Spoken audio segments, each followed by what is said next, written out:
집안이 가난하다고 탓하지 말라. 가난하다고 불평도 하지 말라. 나는 9살 때 아버지가 독살을 당했고 부족에게 버림받았을 때 살아갈 길조차 막막했다. 매일 굶주린 배를 채우기 위해 불타는 태양과 눈보라가 몰아치는 초원에서 풀뿌리와 들쥐를 잡아먹으며 연명했다. 내겐 하루하루가 목숨을 건 전쟁이었고 일이었다. 가진 게 적다고 탓하지 마라. 아무것도 없는 작은 나라에서 태어났다고 해서 스스로를 비아냥거리지 말라. 주변에 마음을 나눌 수 있는 친구가 없다 해서 외로움에 사무쳐 슬퍼하지도 말라. 비록 나에게는 내 그림자 말고는 친구가 없었고 백성이라고는 어린애와 노인까지 합쳐 200만이 채 되지 않았으며 겨우 10만 명의 군사로 그 시작이 초라하였으나 마지막에는 세상의 절반을 내 발밑에 둘 수 있었다. 배운 게 없다고 탓하지 말라. 자신이 보고 배운 게 없어 아는 게 없다고 원망하지 말라. 나 역시 내 이름도 제대로 쓸 줄 몰랐으나 남의 말에 뒤를 기울이며 세상을 살아가는데 필요한 이치를 배우고 나 스스로도 현명해지는 법을 배웠다. 너무 쉽게 포기하지 마라. 살기가 너무 막막하다고 하여 쉽게 포기해야겠다고 말하지 말라.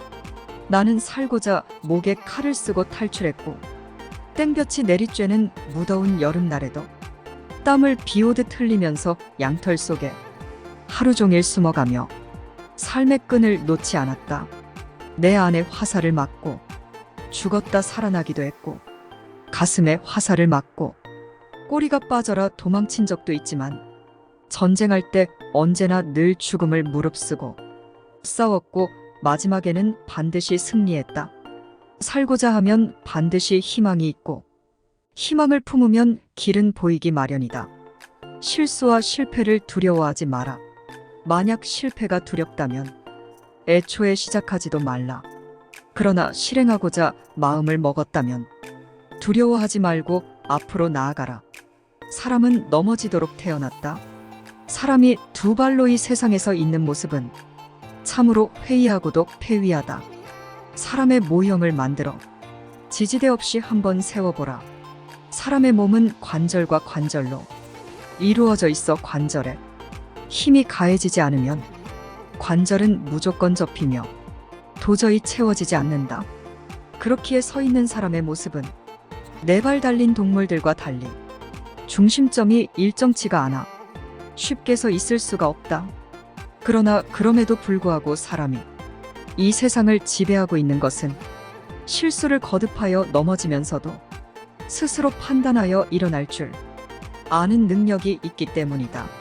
스스로 부족한 것을 알고 실수를 가장 적게 할 수 있는 방법을 찾아낸다. 반복적으로 도전하는데 그 힘이 있다. 인간에게 실수와 실패는 당연히 찾아오는 삶의 과정이다. 다시 일어나서 시작하는 것을 배우는 것은 사람에게 주어진 큰 지혜다. 넘어졌을 때 멀리 보고 크게 보라. 자연은 신이 만들었지만 운명은 각자의 의지에 따라 달라진다. 신은 종종 역경을 주지만 그것을 극복할 수 있는 힘도 준다. 산에서 자라는 풀들을 떠올려 보라. 같은 산에서 물과 바람만으로 풀이 자라지만 어떤 것은 독초가 되고 어떤 것은 약초가 된다.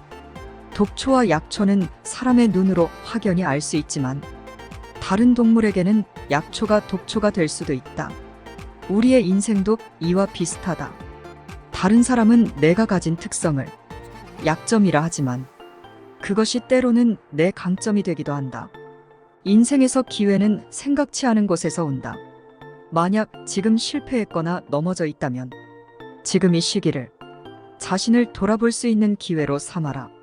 역경은 다시 일어설 수 있는 큰 힘이 될 때가 있다. 길을 가다가 넘어졌으면 엎어진 그대로 잠시 쉬어가라. 엎어진 그대로 눈을 떠보면 눈앞에 당신을 위로할 아름다운 꽃 한 송이가 비어 있을 것이다. 걸림돌을 징검다리로 만들어라. 내가 가고자 하는 길을 지금 가로막고 있는 건 할 수 없는 일이 있어서가 아니라 할 수 없다는 너의 마음이다. 강은 건너라고 있는 것이다. 창고의 벽이 견고하다는 것은 중요하다는 것이 들어있다는 뜻이고, 벽이 높다는 것은 그 너머에 큰 것이 있다는 뜻이다. 내가 게르에서 태어나 아버지가 독살되고 부족에게 버림받아 살아갈 길조차 막막했을 때도 이복 형제를 죽인 살인자라는 죄인이 되어 초원을 헤치며 도망 다닐 때도 나는 강을 건너고 벽을 넘는다는 생각으로 버티고 또 버텨냈다. 원대한 바다는 작은 시냇물에서 시작된다. 시냇물은 산골짜기에서 흘러 바위와 부딪히며 강물이 되고, 강물은 여러 산을 지나 비로소 바다가 된다. 누구나 태어날 때는 빈손이 없고, 누구나 처음부터 부자인 것은 아니며, 누구나 처음부터 권력을 잡은 것은 아니다. 거대한 산 아래에 놓인 아름다운 풍경을 떠올려 보라. 산을 넘는 자만이 아름다운 풍경을 볼 수 있다. 삶이 고달파도 쉽게 분노하지 마라. 지금 당장 천하를 얻지 못한다 하여 쉽게 분노하지 마라. 분노는 잘 되던 일도 반드시 그르치게 만든다. 하루는 사냥을 마치고 돌아가던 길에 목이 말라 바위에서 떨어지는 물을 마시려고 했다. 파인 틈에서 떨어지는 물을 잔에 받아 마시려고 하는데, 사냥을 같이 나왔던 개가 내 손을 쳐서 잔을 땅에 떨어뜨렸다. 개가 여러 번 내 손을 쳐 잔을 땅에 떨어뜨리자 나는 몹시 화가 났고, 개가 계속 잔을 떨어뜨리려고 하여 나는 그만 화를 참지 못하고 칼을 휘둘러 개를 베었다.